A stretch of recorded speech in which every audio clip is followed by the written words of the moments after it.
What's up YouTube? Welcome back to another video here on EMKWAN Reviews.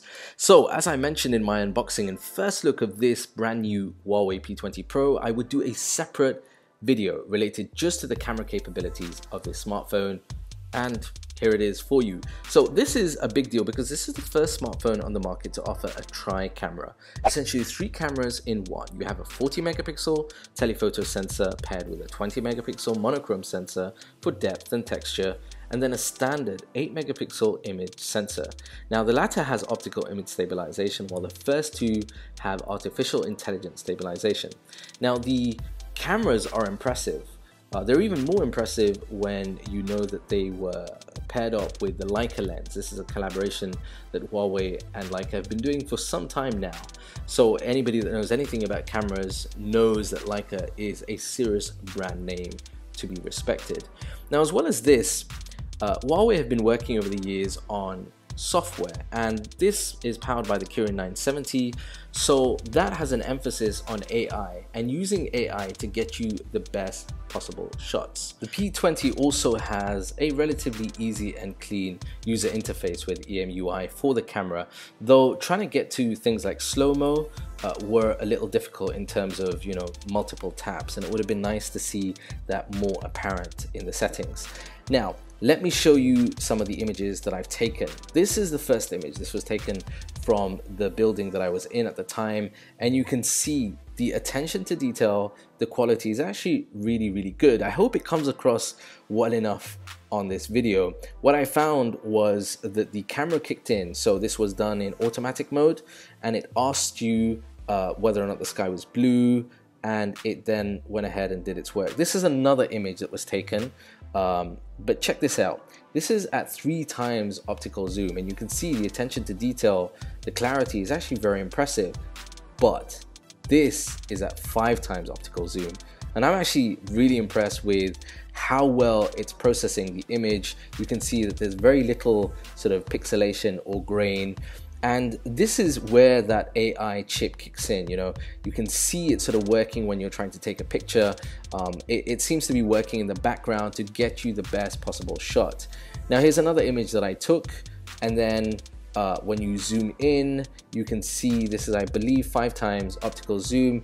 Again, the attention to detail, the clarity is there. The only criticism that I would have was while I was testing, certain areas, darker areas, seem to be a lot darker on image than they were when viewing, with the naked eye. Now, video is also impressive. For me, the video quality on this, one of the things that really impressed me was image stabilization. You can see that it's got this kind of smooth transition. I mean, I was moving my phone around and I found that the image stabilization was very good. However, zooming in is when you start noticing part of the AI and part of where the sort of limit of stabilization was reached, because you can see now that there is a slight shake, particularly when zooming in at 3 times or 5 times optical zoom. To be fair to the camera, I mean, the fact that it does what it does at this level is seriously impressive. So I'm not sort of too upset about that. Here's another angle, and you can see again moving around, there's no sort of disorientation in terms of saturation or colors, and I actually found that color reproduction on the P20 was much more truer to what it was like than on other Android smartphones that I've used recently. I think the colors are actually genuine to what you can see again with the naked eye. Zooming back in there again, and you start to see the, where the image stabilization is working or having difficulty. But to be fair, I mean, guys, this is a camera on a smartphone, something that you carry around in your pocket. I've seen cameras, designated cameras, have similar issues at this type of zoom. So I think Huawei have done a great job with both the AI and the hardware on their P20 Pro. Now, just to give you some images of things, because most of us will use our camera also for taking Insta pics of food or items or whatever. Here's an example of a helmet on the desk. I really like the bokeh kind of effect in the background, and then of a wristwatch on my wrist. I think it does that really well. Now, Front-facing camera also is great for video and also for selfies. There are two things: you can activate bokeh mode, and there's also beauty level. Here's a selfie that I took. I'm not a big fan of the beauty mode. I am a big fan of the bokeh effect, and I think that the selfies on the P20 Pro are going to be seriously impressive. Right, let's talk about nighttime shots, because that's pretty important. We carry our smartphones all the time with us, and let me tell you, the P20 Pro does absolutely amazing when it comes to low light and nighttime shots. This image was taken with very little sort of light around, but I think it did an excellent job. And you can see that that tri-camera setup, the crazy aperture will allow more light in and get you the best possible shot in low light conditions. Now, this is the image in a normal sort of mode when it comes to zoom.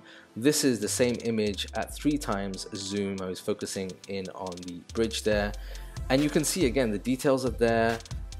There is slight pixelation to the corners, but nothing major. It's still very, very impressive. And then check this out at 5 times zoom. The fact that you still have details there, the fact that you still can see clarity and there isn't too much noise is, I think, a credit to the P20 Pro camera. Now, as far as taking images, perfect. But when it comes to videos in low light, I don't know, I was expecting more based on the image quality. So the P20 Pro, I felt that in low light, as far as the video was concerned, it could have done better. There is some issues more with stabilization actually than pixelation or anything else. I think there is slight noise in dark areas, but again, it's more to do with the stabilization. And then here's an example showing you actually zooming in at 3 times and then at 5 times. You can see that it's struggling somewhat when it comes to, you know, clarity and stabilization. But guys, let me be absolutely clear, for a smartphone camera, this is seriously impressive. And I try out a range of different smartphones. I've been very, very impressed with what the P20 Pro generally can offer when it comes to the camera capabilities. So in summary, is the P20 Pro camera setup any good? I would say very, very good, particularly for images and stills. I think you can't go wrong with this camera. With video in low light, as has been demonstrated, it does struggle a little, particularly with stabilization. But let's be clear, if you compare it with any other camera smartphone out there, I think the P20 still does an incredible job. So if you're looking for a smartphone with great specs, you know, a focus on the camera and particularly in low light, then this is definitely worth adding to your list. Right guys, that's it from me for now. If you've enjoyed this video, smash that like button down below and leave a comment. What do you think of the camera on this smartphone? And also, I'm still doing that giveaway for the Nova 3E. It will be closing in a few days. Next week, I'll announce the winner over on my Instagram, so go and follow me there. That's it from me for now. Peace and blessings.